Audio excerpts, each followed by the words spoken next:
Buenas noches a todos nuestros participantes que nos acompañan hoy aquí. Buenas noches a Claude Lara, que ha tenido la generosidad de regalarnos un tiempo para conversar sobre sus intereses como investigador, como historiador, y también sobre su trabajo diplomático. Y buenas noches a los amigos del Casal Catalá de Guayaquil y al Casal de los Países Catalans de Quito. Buenas noches también a los estudiantes de lenguas aplicadas de estudios globales que también organizamos esta conversación, este coloquio a partir de esta escuela de la Universidad Católica de Quito. Bueno, esta noche Nicole Logroño debía hacer la presentación, pero la han vacunado justamente hoy, entonces está un poco débil. La haré yo. Comenzaré pues, presentando a Claude, eh, al que yo conozco pues ya casi cerca de 20 años. Claude es un diplomático de larga trayectoria y también es un estudioso de la cultura. Yo conocí a Claude cuando hacía él un trabajo en la Comisión de Conmemoraciones Cívicas allá por el año 2004, 2005, 2006, en el que se dedicó a divulgar, difundir en muchos niveles de la educación, de la gente joven, libros que imprimía de distintos autores, desde estudiosos, historiadores, novelistas, poetas. Claude se empeñaba en hacer unas muy cuidadas ediciones que además siempre estaban escritas por investigadores, gente que se dedicaba al estudio. Claude antes había sido diplomático en Nicaragua, después fue representante de la UNESCO, representante del Ecuador ante la UNESCO en París. Este, eh, Luego sé que ocupó cargos, digamos, estuvo a cargo de la Dirección de Asuntos para México y América Central de la Cancillería, y su última misión fue en China. Desde 2016 a 2020 era el encargado cultural de la Embajada de Ecuador en China. Claude además ha hecho una serie de estudios que arrancan, digamos, con los estudios académicos formales, sus estudios de literatura, de relaciones internacionales, después se convierte en un diplomático de carrera de la Embajada de Ecuador y sus investigaciones giran en torno a la figura de Juan Montalvo, a la que se siente unido por una razón filial de su padre, también era un estudioso de Juan Montalvo. Y luego, revisando un poco la bibliografía en la que ha trabajado Claude, veo que, por ejemplo, ha iniciado algún acercamiento a Eugenio Espejo, digamos, la relación que tiene Espejo con los ilustrados franceses, y ahora lo que nos presenta Claude es, pues, un trabajo de investigación muy especial y que gira en torno a la segunda misión geodésica francesa. Yo he compartido allí en el chat los links de estos libros en los que ha trabajado Claude. No sé si se puede ver. Voy a intentar compartirlos nuevamente. Que son libros que se refieren a el trabajo, digamos, las vicisitudes tanto científicas como humanas, políticas, de todo orden que viven los científicos, los militares que llegan aquí a inicios del siglo XX durante el gobierno de Eloy Alfaro. Eloy Alfaro los recibe en el año 1900 y los científicos se quedan hasta el año 1906. algunos de ellos siguen entrañablemente ligados al Ecuador y hay algunos personajes que luego pasan a ocupar o se destacan por sus investigaciones y por su calidad humana también. Uno de ellos es Paul Rivet, del que quizá podemos hablar más adelante. Pero lo primero que pues, me llamó la atención leyendo el libro de Claude, es el libro que se está compartiendo allí. Muchas gracias, Santiago, por compartirlo.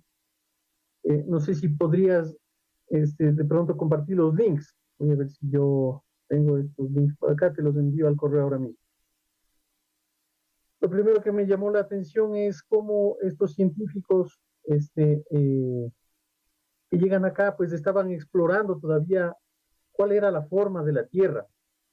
Y quizá por eso, por ahí podríamos comenzar, Claude. ¿Cuál es la forma de la Tierra y qué es lo que hay debajo de la Tierra? ¿Por qué se forman las montañas? Y cómo todo eso tiene que ver con la medición de las trayectorias de las estrellas. Es algo pues muy bello y también pues que implica mucha observación, mucho trabajo y no solo un espíritu científico, sino cierto temperamento que podríamos llamar poético. No sé si nos puedes contar un poco de eso, Claude, que es lo que además señalas al inicio de tu libro. Sí, muchas gracias, David. Primero agradecerte por esta oportunidad que me das de compartir tu programa tan interesante con Santiago, Cristian, la Universidad Católica y las otras instituciones que, que auspician este programa y que permiten tener una ventana cultural más en el país. Entonces, lo que es fascinante de la geodesia y por eso interesó mucho al Ecuador y al presidente Eloy Alfaro, es la citación que tú has transcrito de este matemático Poincaré, que fue el jefe de toda la segunda misión en París. Él dice, sin geodesia no hay buenos mapas, sin buenos mapas no hay grandes obras públicas. Entonces, ese es el centro para el presidente Eloy Alfaro de la razón central de que el Ecuador va a cofinanciar esta misión. Eloy Alfaro necesita obras públicas, vías de comunicación, continuación del ferrocarril, puertos. El país no tiene ni el conocimiento ni el material tecnológico para hacer esos mapas y hacer esa geodesia. Entonces, él va a solicitar a Francia que colabore para esta misión. Y él va a tener mucho empeño a la organización, a la llegada y al éxito de esta misión como presidente de la República. Además, en esto muchas veces oponemos Eloy Alfaro a García Moreno, pero en eso tenían un punto común. Ellos, como pensadores del siglo XIX, como políticos, estaban persuadidos que las ciencias sería el motor del desarrollo del Ecuador. Y también Eloy Alfaro pidió a Francia que dispusiera del observatorio de Quito durante esos 5 años de la misión y que Francia nombrara un gran sabio para dirigir este observatorio. Y es lo que pasó. En efecto, François Gonnesia, que es uno de los más grandes astrónomos europeos, vino a trabajar en la segunda misión de 1901 a 1906, permanentemente. Y esto fue muy importante para la ciencia ecuatoriana, porque el tema de fondo es, gracias a la segunda misión, ellos nos recuerdan, nos hacen tomar conciencia que el Ecuador es un territorio de ciencias. Y que sí es cierto que en esa época necesitaban de grandes científicos y de mucho material. No olvidamos que cuando la misión viene a Francia, al Ecuador, vienen con 20 toneladas de material científico de punta. Es decir, que es realmente una misión gigantesca, importantísima para la época. Entonces, esta idea central, que las ciencias debían ser uno de los puntos esenciales del desarrollo del Ecuador, se va a dar ahí.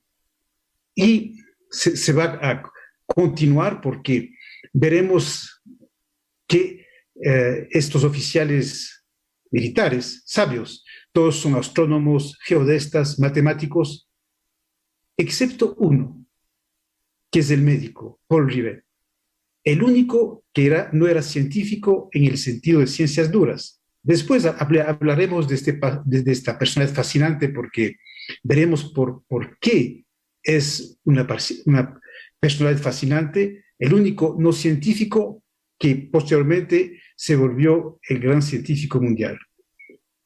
Otro también elemento muy importante de las ciencias duras, que ellos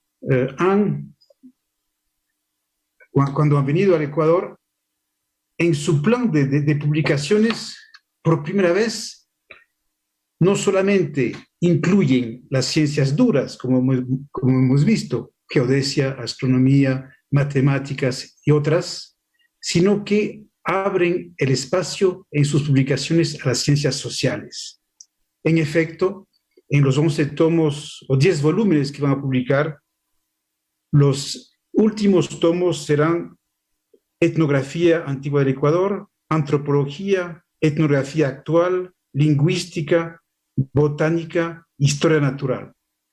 Es decir, que esta segunda misión, que por su nombre, segunda misión geodésica, se pensaba que solo ya era mucho. Y es lo que interesaba principalmente al presidente Eloy Alfaro, una misión científica de ciencias duras. Pero enseguida se abrió a las ciencias sociales. Es decir, que los científicos franceses que trabajaron aquí fueron bivalentes. Y sobre todo uno de ellos, que hablaremos, que más fama ha tenido, Paul Rivet. Pero hay que recordar que Paul Rivet, él era el único que no era científico, era médico. Y que en el Ecuador, y veremos después por qué, se transformó en científico gracias sobre todo a González Suárez.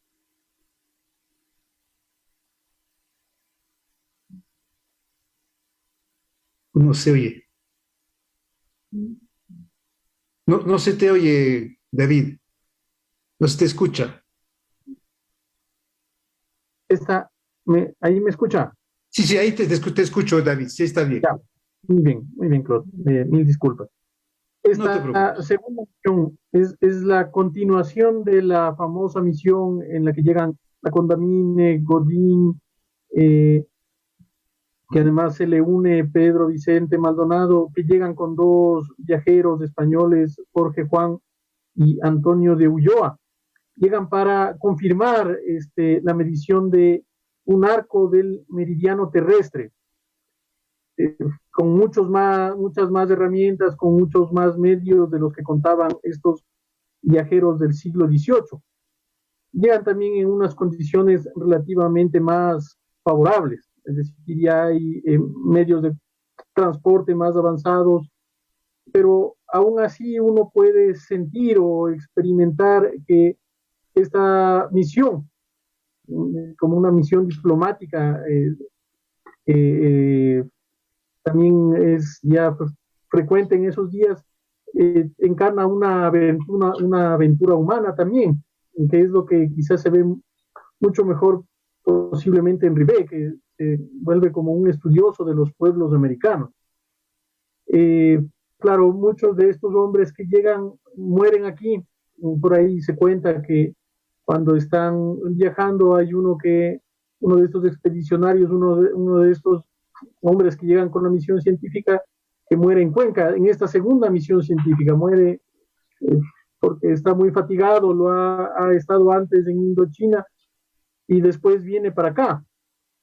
Entonces hay una carga humana, es decir, los científicos que llegan, que además tienen una formación militar, les envían además por eso, porque saben que tienen que pasar fatigas, que tienen que hacer esta medición, digamos, enfrentando una serie de cuestiones, a veces la incomprensión de el trabajo que están haciendo por allí.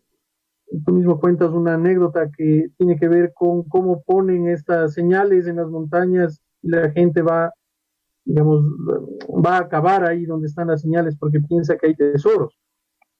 Eh, y entonces uno puede advertir también que, digamos, esta aventura humana tiene un componente también, digamos, de intercambio político, Sí. de Ujú. una diplomacia muy... Sí, tienes toda la razón, y de una... David. Lo que interesa en el siglo XXI también de esta misión es la aventura humana, que es muy interesante. Algunas diferencias de la primera a la segunda misión. La diferencia es la primera misión se hace entre dos monarquías absolutas, Francia y España.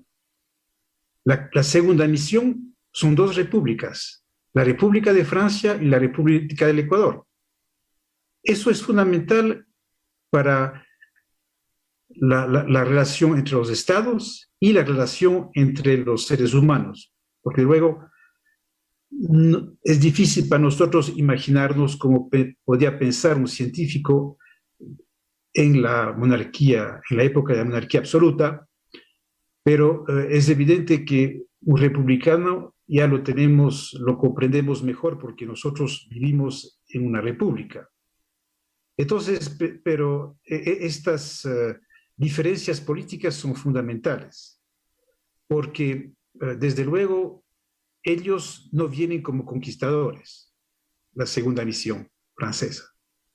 Ellos vienen porque tienen intereses en corregir la medición del arco terrestre de la primera misión.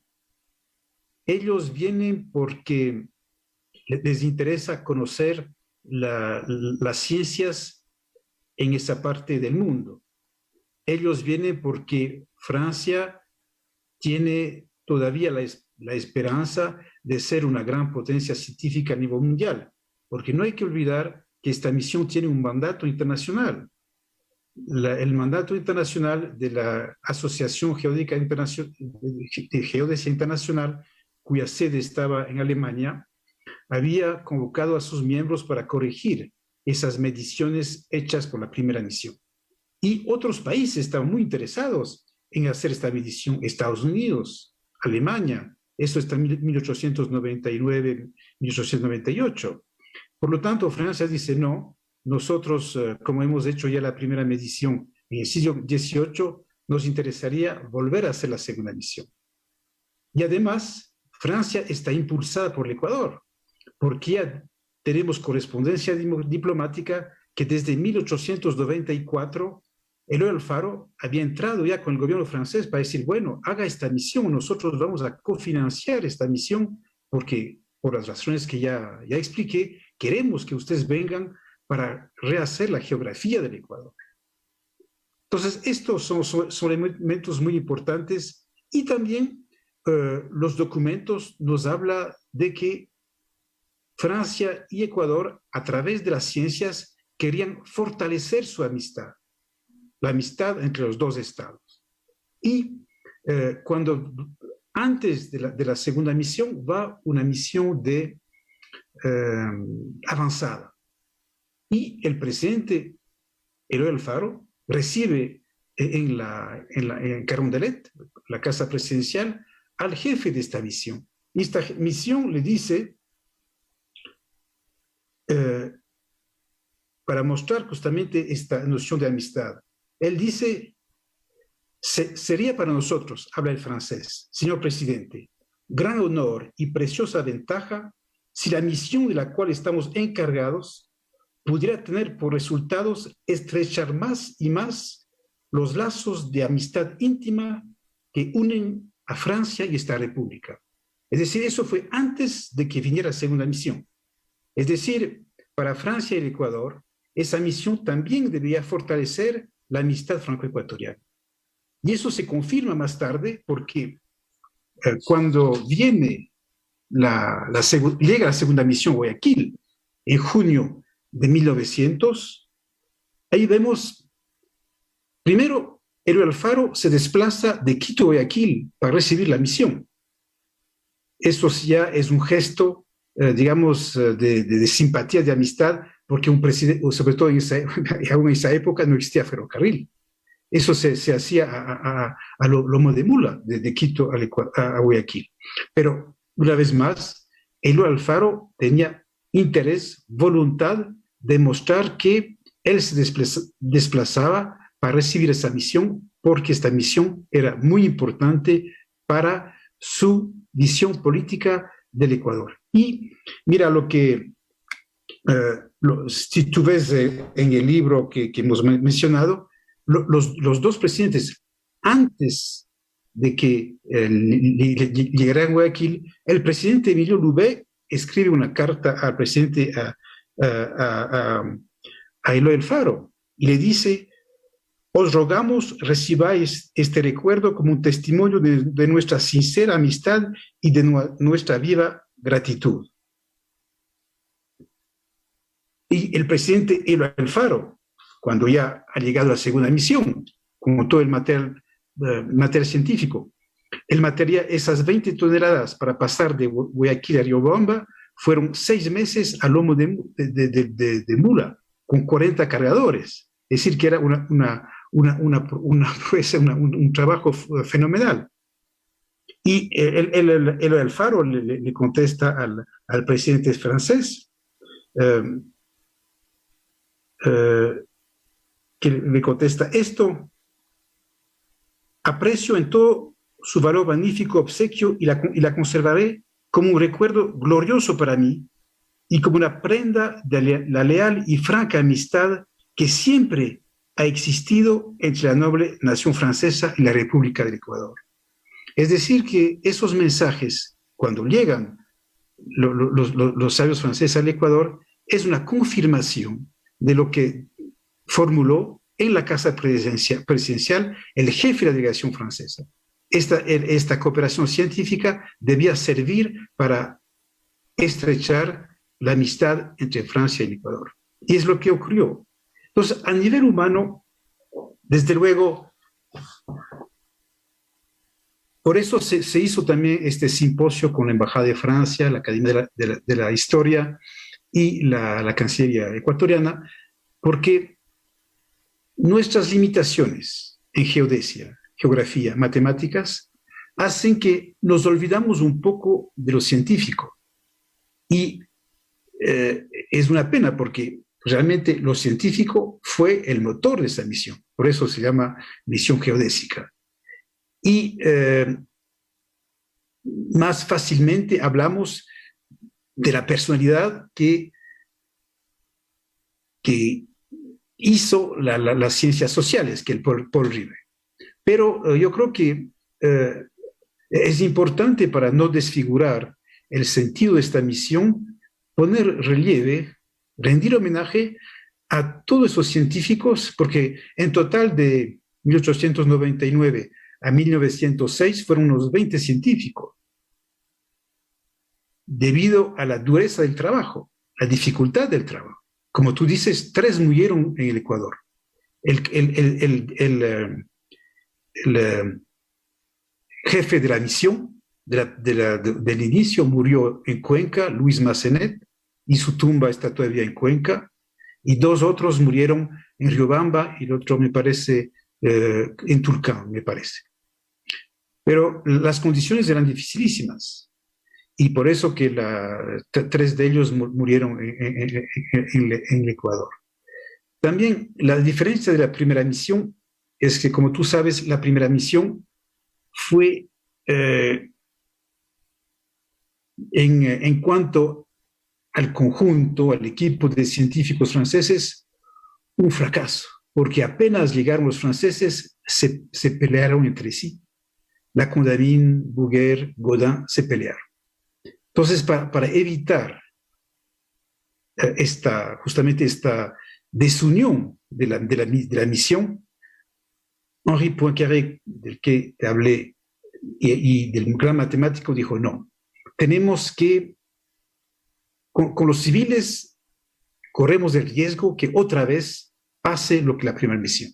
Necesitamos gente disciplinada, que tenga sentido de jerarquía, y vamos a designar a los militares del Servicio Geográfico de Francia. Porque no solamente sabemos que tienen una disciplina, que tienen un equipo, un espíritu de cuerpo, de cohesión, pero también, decían, físicamente ellos, por la carrera militar, son más resistentes, tienen digamos, una carrera que les obliga al esfuerzo físico, a las limitaciones, a las pruebas, a las dificultades, que muchos civiles no tenemos. Y también otro punto muy importante, iba a salir más barato, porque los militares, como son funcionarios, tenía un salario, indemnizaciones, pero no tan costosas como grandes sabios civiles, que podían cobrar mucho dinero. Entonces, eso es el aspecto importante de esta misión. El segundo aspecto importante de esta misión es que muchos de ellos, tanto científicos como Georges Perrier, que es uno de los grandes científicos duros de la misión, como Paul Rivet, se van a transformar, y casi todos de ellos se van a transformar cuando vienen al Ecuador. Cuando vienen al Ecuador son franceses, por cierto, pero cuando están en el Ecuador casi todos se vuelven franco-ecuatorianos. Es decir, por eso que yo me permití, como ejemplo, definir a Georges Perrier, el de Ciencias Duras, y a Paul Rivet como ecuatorianistas. Es decir, son personas que en esos dos casos van a dedicar en toda su vida una parte de su obra al Ecuador. Georges Perrier en cuanto a geografía, geodesia y matemáticas, y Paul Rivet, lingüística, arqueología, ciencias sociales, etc. Y también la segunda característica del ecuatorianista es que ellos aman al Ecuador. Georges Perrier es a través de sus obras y también cómo él va a recibir en París a los ecuatorianos que vienen a estudiar, a trabajar, a seguir una carrera diplomática, una carrera científica. Y Georges Perrier ama tanto al Ecuador que él va a ser el jefe de la delegación cuando se celebra el bicentenario de la primera misión en 1936. Y él va a ser representante de Francia, y antes de que él llegara al Ecuador, el presidente de entonces le proclama, el presidente ecuatoriano, invitado de honor. Estará condecorado en el Ecuador, será miembro de la Academia de Historia Ecuatoriana y recibirá una cantidad de designaciones. Eso no solamente es por ser el presidente de una delegación para esta conmemoración, sino que tenía muchas simpatías con el Ecuador. Él lo que escribe sobre el Ecuador, las conferencias que dio allá en Francia sobre el Ecuador, se ve que son de una generosidad, apertura. Entonces, eso es muy interesante, como esos hombres europeos de inicio del siglo XX se han vuelto franco-ecuatorianos por los 5 años difíciles que han pasado en Ecuador, porque, bueno, 3 de ellos murieron por esas condiciones duras de su trabajo, ¿no? Porque hay que ver las condiciones de trabajo que ellos han sufrido para hacer todas esas bendiciones. Entonces, eso es muy interesante para nosotros porque muestra el intercambio humano, las relaciones en esa época son realmente fabulosas, hermosas y humanamente muy ricas. Luego, el caso de Paul Rivet es un caso fascinante. Paul Rivet, cuando sale, pero eso, el mismo caso que Georges Perrier, cuando sale de Francia, Paul Rivet nunca ha visto el mar, nunca ha salido de Francia, no sabe el español. Es un médico y que tiene que acompañar a sus colegas militares sabios para ayudarles a bueno, para ayudarles a tener una salud, digamos, una buena salud para aguantar, soportar todas las condiciones de vida en los Andes, ¿no? En esa época era sumamente difícil. Pero Paul Rivet le pasa algo formidable, es que en el Ecuador él aprende a ser científico. ¿Y gracias a quién? A González Suárez. Él se encuentra con González Suárez y González Suárez siembra en Paul Rivet lo que será arqueología, lingüista, ciencias sociales, es decir, el futuro científico que será uno de los más grandes antropólogos, los más grandes sabios del mundo. Y Paul Rivet siempre lo reconoció. En el libro que tú has mencionado, en mi libro, hay muchos documentos de Paul Rivet sobre González Suárez. Paul Rivet hace ingresar a González Suárez a la Sociedad de Americanistas, hace publicar artículos de González Suárez, de González Suárez en la revista de la Sociedad de Americanistas, hace críticas de las obras de González Suárez. Es decir que gracias a Paul Rivet, los sabios ecuatorianos entran en unos grandes centros científicos del mundo en esa época en Francia. Y también otro aspecto fascinante de Paul Rivet es cómo él recibió de González Suárez, él también transmitirá a los ecuatorianos sus conocimientos. Y ahí hay dos eminencias ecuatorianas, Jacinto Gijón y Camaño y Carlos Manuel Larrea.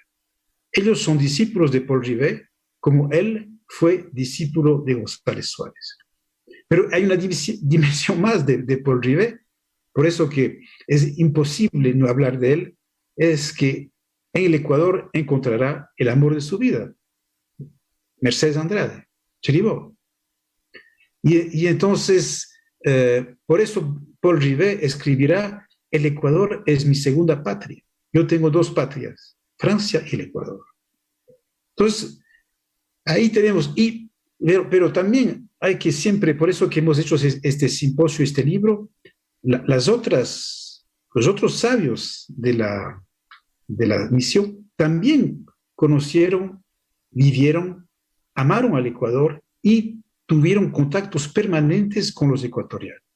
No al nivel tan desarrollado, como Georges Perrier y Paul Rivet, pero también los documentos que hemos descubierto nos enseñan. Por ejemplo, François Gonessiat, no sé si me encuentra la página de mi libro, él fue, por decreto del ministro de Educación, profesor de colegio en Quito, de Historia de las Ciencias y de Ciencias. Imagínate, el director del Observatorio de Quito, uno de los más grandes astrónomos europeos, profesor de un colegio de Quito. Ahí tenemos el decreto en los años 1903 o 2 o 3, no recuerdo exactamente la fecha, pero eso muestra la integración que tenía esta gente, porque, mira, en nuestra época, una eminencia que es director de un observatorio, de un laboratorio,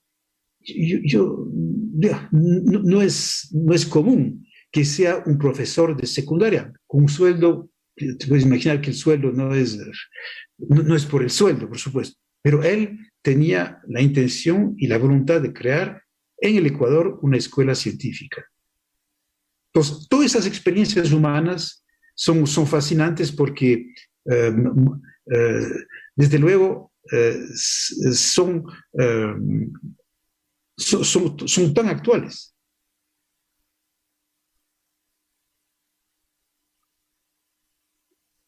Este interés científico, claro, resulta sorprendente para los tiempos hipermodernos en que vivimos, que ahora podemos ver un mapa en el teléfono, o hace no muchos años, aunque no podíamos ver un mapa en el teléfono, teníamos ya mapas pues de muchas regiones, de eh, las montañas, las selvas, pero hace 100 años, claro, estos de la primera misión científica, pero hace 100 años ellos vienen a hacer pues unos mapas en unas condiciones muy adversas, con instrumentos todavía mecánicos, no tienen estos instrumentos electrónicos que tenemos ahora, y lo hacen, lo cual es además fascinante, viendo las estrellas y poniendo muchas medidas en el territorio, porque ellos están midiendo el meridiano, un meridiano que es un fragmento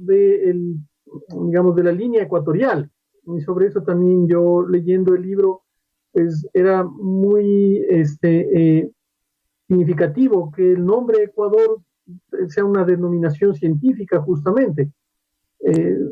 Claro, a veces nos lamentamos porque es un nombre que decimos no tiene una tradición histórica, pero tiene una tradición científica. Esta, la de el siglo de las luces, la de estar midiendo o venir justamente al lugar en el que se encuentran los polos, porque hay otra expedición además que se repite, así como en el siglo XVIII van al Polo Norte, también ahora van al Polo Norte a medir, a hacer unas mediciones allí con los japoneses, con los habitantes del Polo Norte. Pero, claro, estos científicos, estos matemáticos, geodestas, el sabio que se encarga del observatorio, se interesan por el Ecuador, nos dejan un legado científico de sus mediciones, de su, digamos, el sabio que tú nos cuentas, que es profesor allí en un colegio, y luego está Rivet, que claro, se dedica más a estas ciencias humanas, pero que tienen un carácter también, digamos, muy cercano a las ciencias duras, porque Rivet llega a ser el director del Museo del Hombre, donde están los restos, los huesos de, por ejemplo, el hombre de Cromañón. Eso me parecía a mí algo muy interesante. Entonces él dice, aquí están los restos entre arqueológicos, prehistóricos, de estos hombres antiguos. Y claro, él hace es un americanista, se dedica a explicar de dónde viene el hombre americano. Y pues yo encontré un fragmento que quisiera leer, es muy cortito. Cuando él vuelve a Quito en los años 50, él llega a decir, por eso antes de entrar en materia voy a formular una pregunta y a contestarla inmediatamente. ¿Se podrá hablar de razas en el estado actual de la humanidad? Pues bien, la etnología nos asegura que no. Hubo razas, pero ahora no las hay. Y es porque, claro, este hombre se dedica a estudiar a los pueblos americanos en su prehistoria, pero también en su presente. Entonces, estudia a los pueblos amazónicos, a los pueblos andinos, a los pueblos de la costa, y luego se dedica a rastrear cuál es el origen de estos pueblos. Y allí había algo muy interesante que tú contabas sobre González Suárez. Es como un continuador de lo que había hecho González Suárez, pero lo hace mucho más amplio. Se dedica a estudiar no solo los pueblos de Ecuador o de los Andes, sino de toda América. Y entonces, claro, González Suárez dice, los cañaris, por ejemplo, vienen de los chipchas, igual que los quitus, mientras que los pueblos huancavilcas, manta huancavilcas, vienen del norte de los mayas. Pero leyendo estos textos de Rivet, él dice, bueno, no sabemos todavía de dónde vienen los mayas. Y sin embargo dice, los pueblos de Sudamérica al parecer vienen de Australia y de la Melanesia, que son estas islas que están cerca de Australia. Entonces es muy interesante pues ver que alguien se dedica a rastrear todas estas pistas, porque además se pone él a estudiar pues cuál es el origen de los hombres en Europa, en África, y cómo todas estos hombres prehistóricos se mezclan. Claro, por eso él dice, no hay razas, todos se han mezclado ya. Y eso se puede advertir en todos estos estudios que dedica pues, a las lenguas americanas. Entonces, hace un estudio de las lenguas de los áchilas, de la lengua de los shuaras, él todavía les llama jíbaros, pero claro, es como algo que resulta pues muy actual, que esto que él llega a decir además sobre América. Dice América no era un territorio aislado, sino que siempre tuvo mucho contacto, sobre todo con Oceanía. Y dice, y en América todavía se siguen mezclando estas culturas, estas lenguas, y hay como una especie de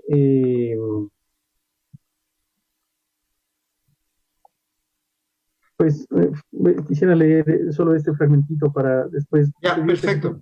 Te oímos. Dice, si los etnólogos provocan a veces sonrisas cuando expresan su pesar de que la evolución de las civilizaciones americanas haya sido truncada y paralizada por el descubrimiento, tienen el derecho y el deber de recordar a cuantos se han beneficiado tan ampliamente con los productos de estas culturas la parte que corresponde al indio en la economía moderna de los pueblos que se llaman civilizados. El sentido de la gran solidaridad humana debe ser hoy más que nunca exaltado y fortalecido. Todo hombre debe comprender y saber que en todas las latitudes, en todas las longitudes, otros seres hermanos suyos, sea cual fuere el color de su piel o la forma de sus cabellos, han contribuido a hacerle la vida más dulce o más fácil. Sí. Decía eso, entonces me pareció que era una humanidad muy rica, ¿no? Por supuesto.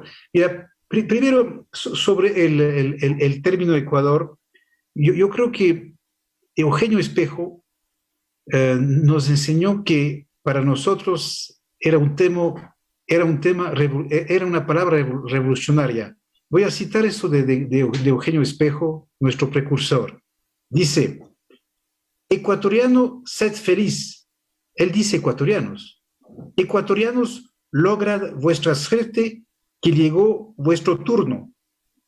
Ecuatorianos, sed los dispensadores del buen gusto, de las artes y de las ciencias.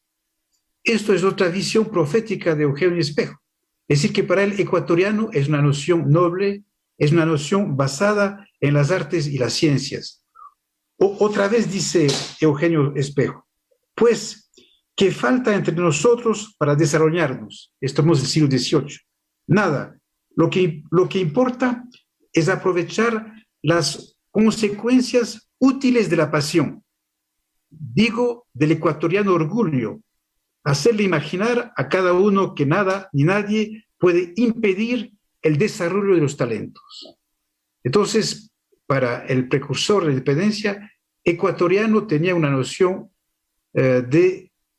una noción suprema, porque desde luego él no quería saber nada de lo que era la colonia española. Entonces, eso yo creo que eso de Ecuador ecuatoriano sería muy importante volverlo a pensar para mostrar que era una noción realmente revolucionaria para la época porque expresaba la felicidad, la suerte, la independencia, y dice, ecuatorianos, sed los dispensadores del buen gusto, de las artes y de las ciencias. Eso es fabuloso. Entonces, pasemos sobre esto. Sí, Paul Rivet, cuando tú hablas de esos textos, es interesante volver a leer la conferencia que él dio cuando fue promovido a doctor honoris causa por la Universidad Central. Ahí él dio esta conferencia las ciencias y las razas.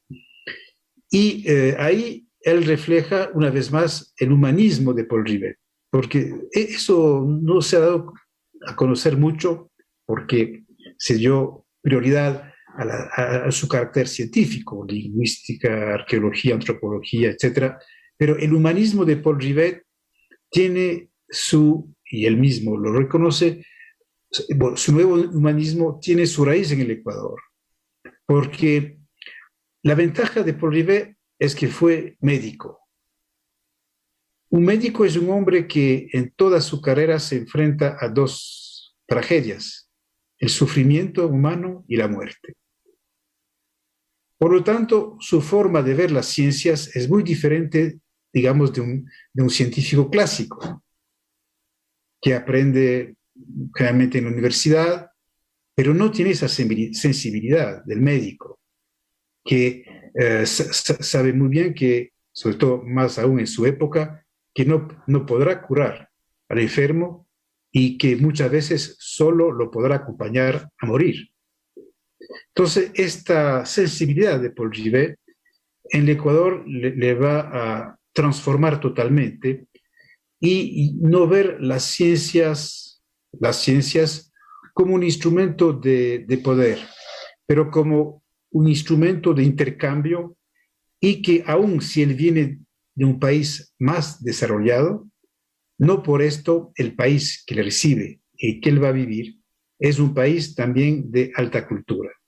Entonces, Paul Rivet ahí vive y se da cuenta de que el intercambio que va a tener con los indígenas, sobre todo, porque él también fue médico de los indígenas, le va a trastornar totalmente.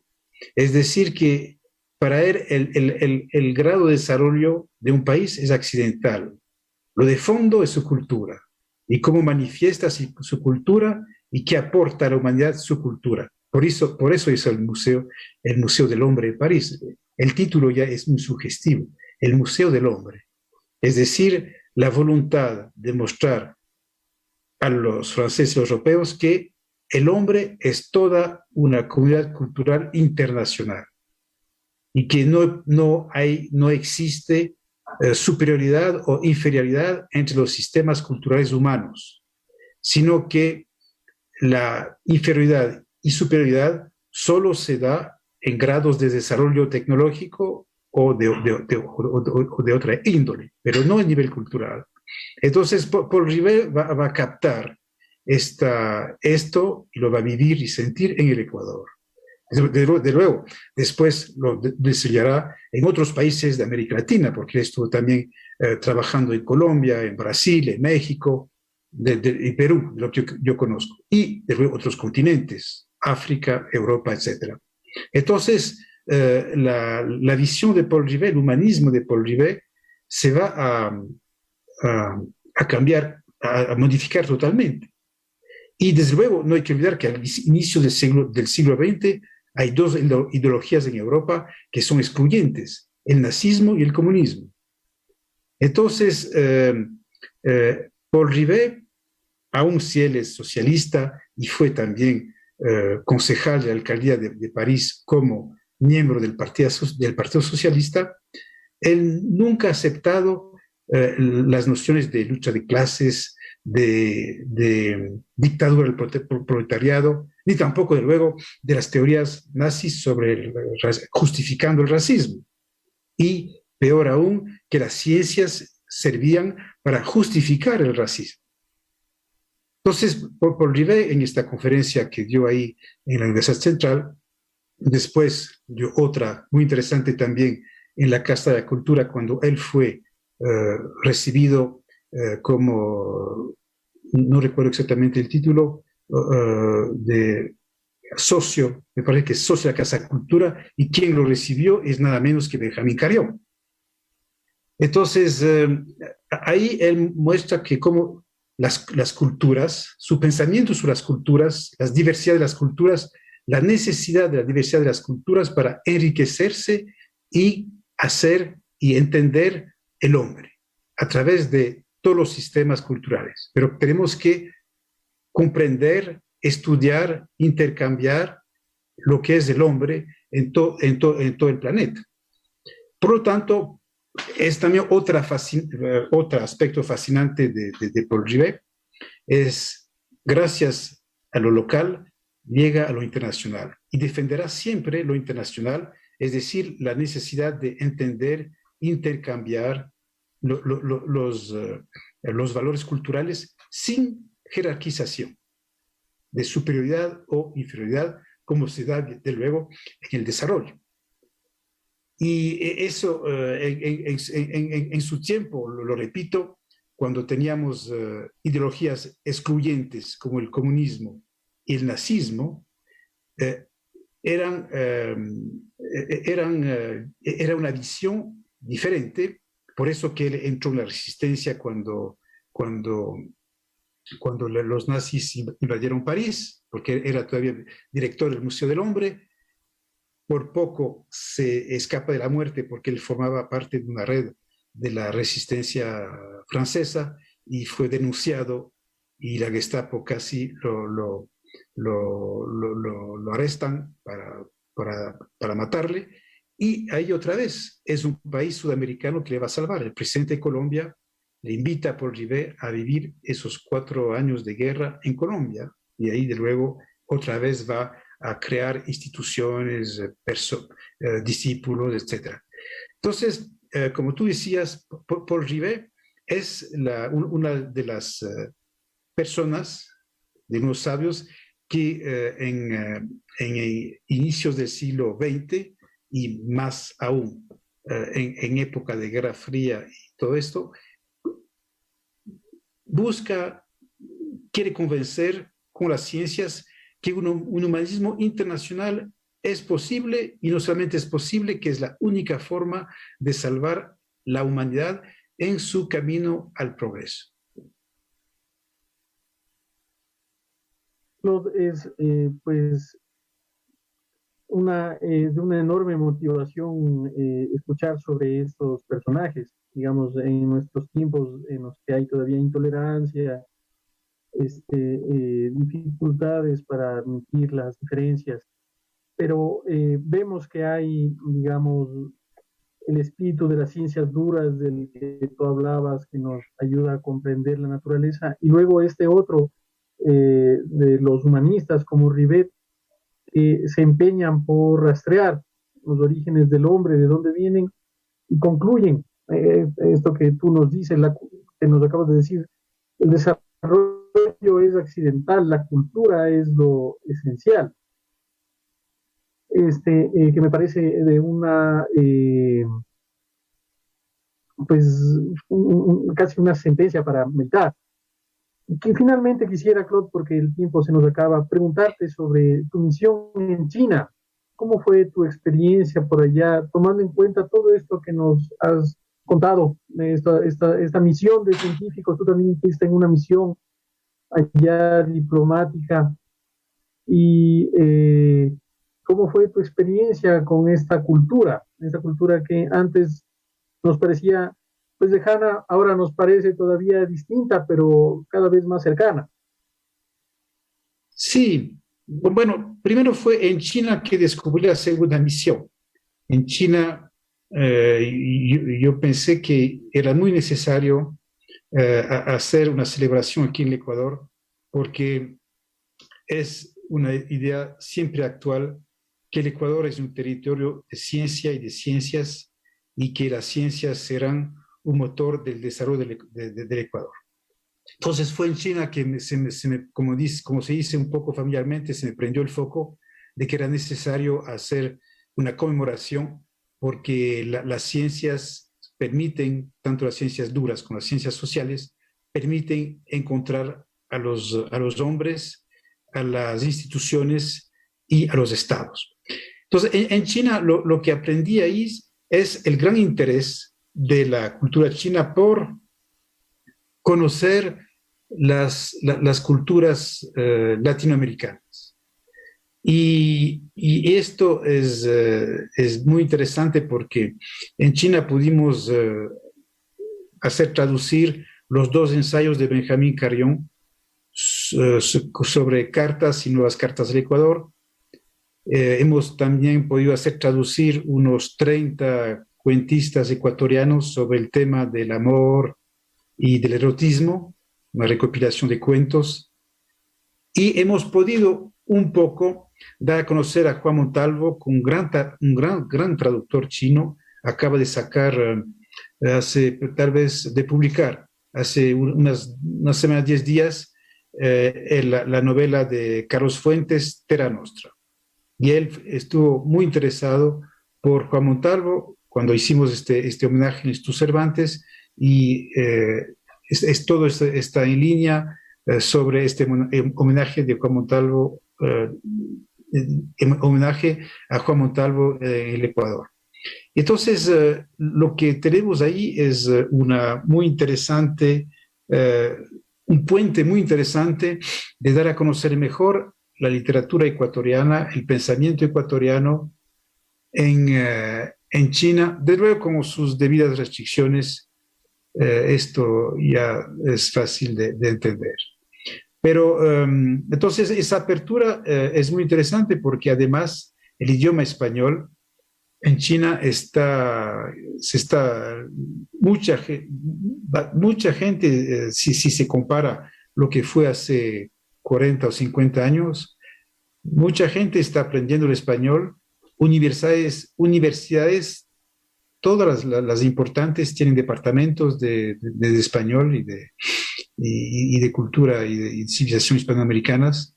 Entonces es un movimiento que no conocemos mucho aquí, pero que tú aprendes allá cómo su interés por, a conocer, apreciar, desplazarse, viajar. Desde luego, el comercio y el turismo son dos motores muy importantes para eso, pero tú ves el desequilibrio que conoce.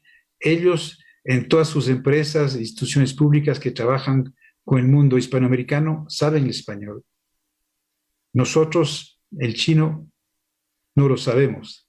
Y eso es una desigualdad que es impresionante. Porque de nuevo, siempre tú puedes decir, es más fácil aprender español que el chino. Pero para un chino aprender español no es nada fácil, porque pasar de caracteres a letras no es nada fácil. Pasar de una pronunciación a otra pronunciación tampoco.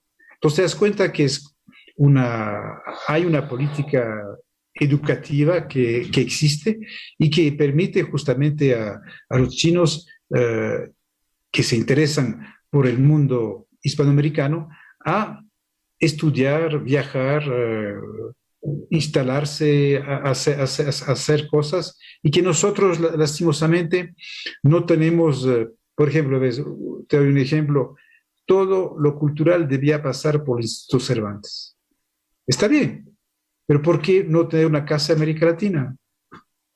Es lo evidente, a un país tan grande como China, ¿no es cierto? Pero no tenemos la unidad, la visión de que realmente a crear una institución cultural latinoamericana podríamos tener muchas puertas podrían abrirse a nivel universitario, intercambio, becas, y la tecnología también sería muy útil. Entonces, eso aprendí que los intercambios entre China, el Ecuador y Hispanoamérica son realmente un presente y un futuro muy prometedor. Qué interesante, Claude.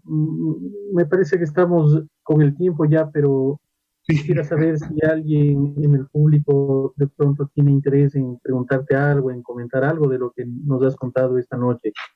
Y quiero agradecerte nuevamente por compartir con nosotros pues, esta investigación que has hecho, tu experiencia allá en China.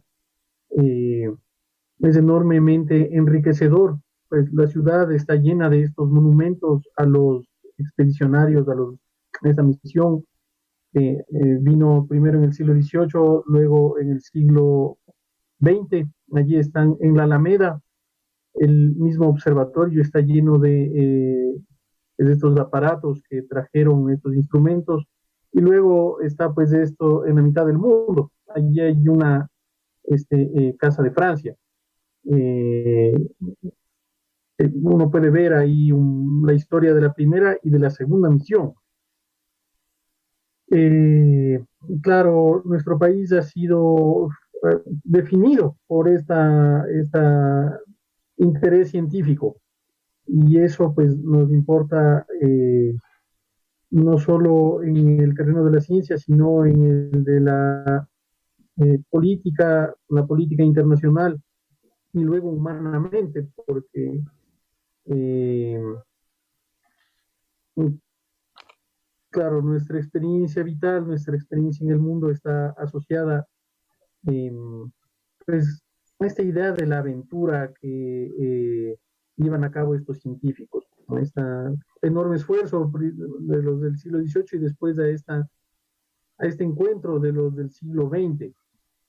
Eh, Allí tenemos un boletín científico. Bueno, no sé si alguien en el público se anima, por ahí veo unas preguntas, voy a ver si puedo, si alguien desea hacer una Pablo pregunta. Recalde quiere preguntar. Vamos a ver. Pablo Recalde. Pablo.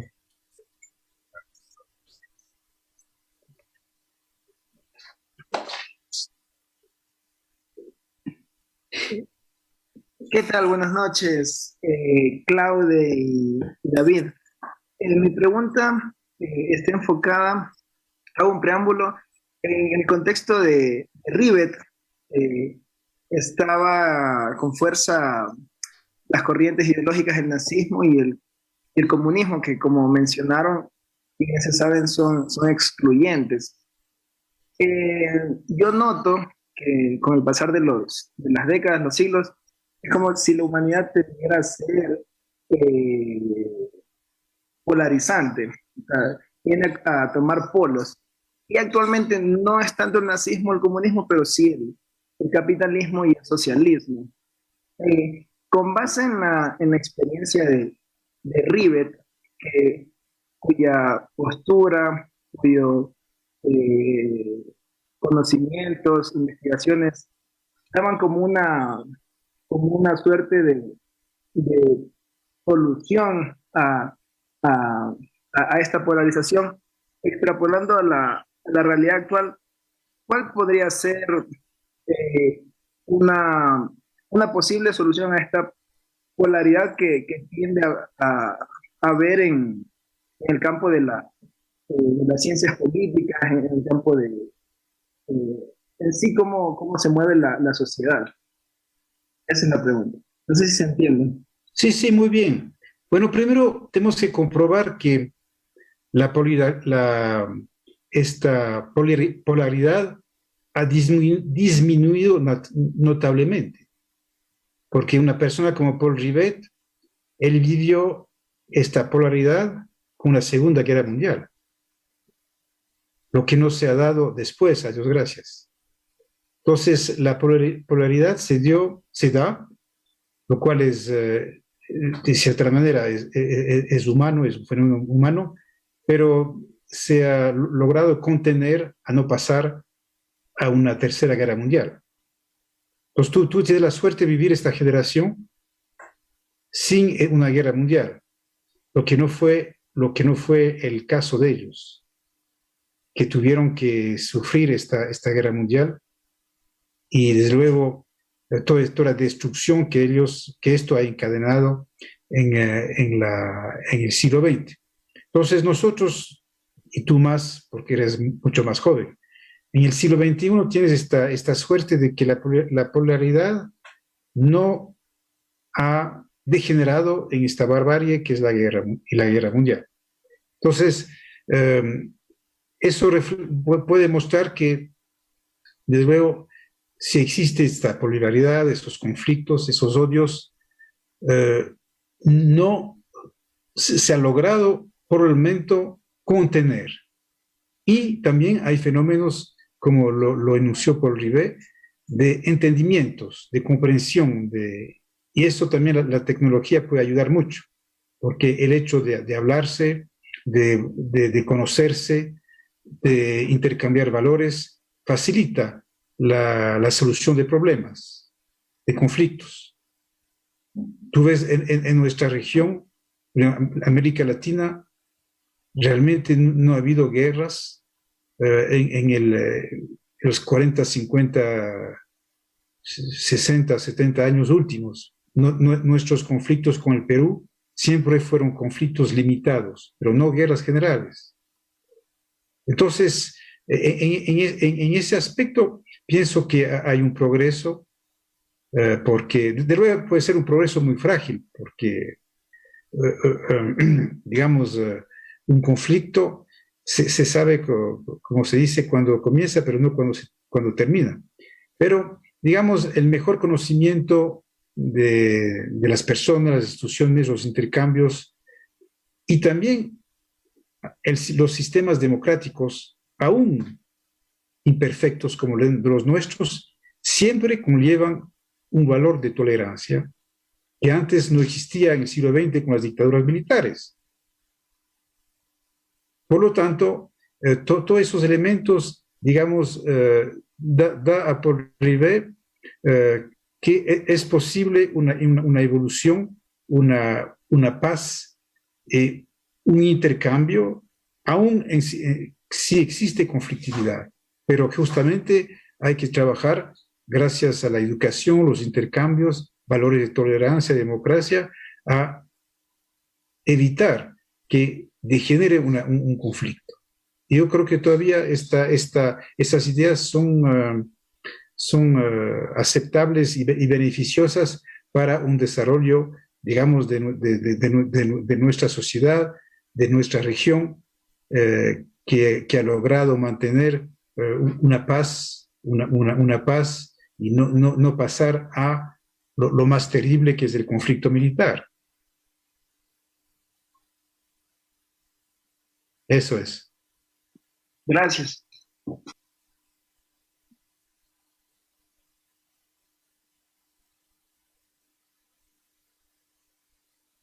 Participar. Estamos llegando al final ya de esta conversación con Gracias. Otra vez reiterar mis gracias A ustedes. el tiempo de contarnos de este tema tan interesante. Gracias también a Casal Catalá de Guayaquil y a la Casa de los Países Catalanes de Quito. Pues voy a despedir ya este encuentro, porque estamos sobre el tiempo. Nuestro público comienza a irse ya. Quisiera finalmente cerrar recordando esto que Claude ha escrito al inicio de su libro, una cita, dice: tengo dos ojos, que es como tener dos culturas, me ayuda a ver, digamos, doble, que es